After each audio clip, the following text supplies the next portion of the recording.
नित्य सुंदर कांड पाठ में बाल कांड का हम आज दोहा क्रमांक 3 तक चौपाइयाँ और उनका अर्थ को सुनेंगे। मज्जन फल पेखिया तत्काला काग होहि पिक बकहु मराला। सुनिया चरज करे जन कोई सतसंगति महिमा नहीं गोई। वाल्मीकि नारद घट जोनी निज निज मुख ने कही निज होनी। जल चर थल चर नभ चर नाना जय जड़ चेतन जीव जहाना। मति की रति गति भूति भलाई जब जहि जतन जहाँ जहि पाई। सो जानब सतसंग प्रभाहु लोकहु वेदन आन उपाऊं। बिनु सतसंग विवेक न होहि राम कृपा बिनु सुलभ न सोहि। सतसंगत मुद मंगल मूला सोई फल सिद्धि सब साधन फूला। सठ सुध रही सतसंगति पाई पारस परस कुगात सुहाई।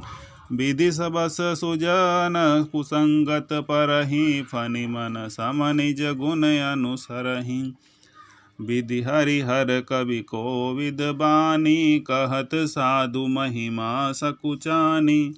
सो मोसन कहीं जात न कैसे साक बनिक मनि गुण गण जैसे। बंधहु संत समान चित हित अनहित नहीं कोई। अंजलिगत शुभ सुमन जिमि सम सुगंध कर दो। संत सरल चित जगत हित जानि सुबाहु सनेहु। बाल विनय सुनि करी कृपा राम चरण रति देहु। सियापति रामचंद्र शंकर हरिओ जय जय सिया राम जय जय हनुमान।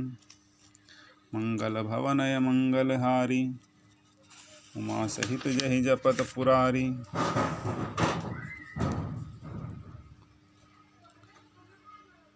इस तीर्थराज में स्नान का फल तत्काल ऐसा देखने में आता है कि कौवे कोयल बन जाते हैं और बगुले हंस। यह सुनकर कोई आश्चर्य न करें, क्योंकि सत्संग की महिमा छिपी नहीं है। वाल्मीकि जी, नारद जी और अगस्त जी ने अपने अपने मुखों से अपनी होने जीवन का वृत्तांत कही है।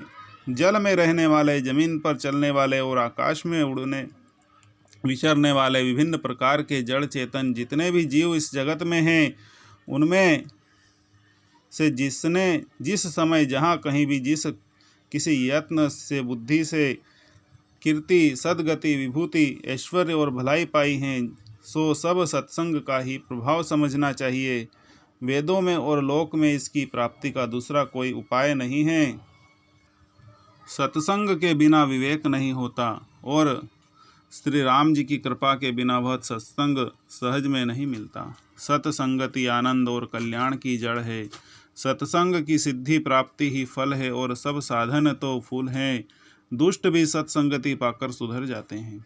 जैसे पारस के स्पर्श से लोहा सुहावना हो जाता है, सुंदर सोना बन जाता है, किंतु देवयोग से यदि वह सज्जन कुसंगति में पड़ जाते हैं तो वे वहाँ भी सांप की मणि के समान अपने गुणों का ही अनुसरण करते हैं।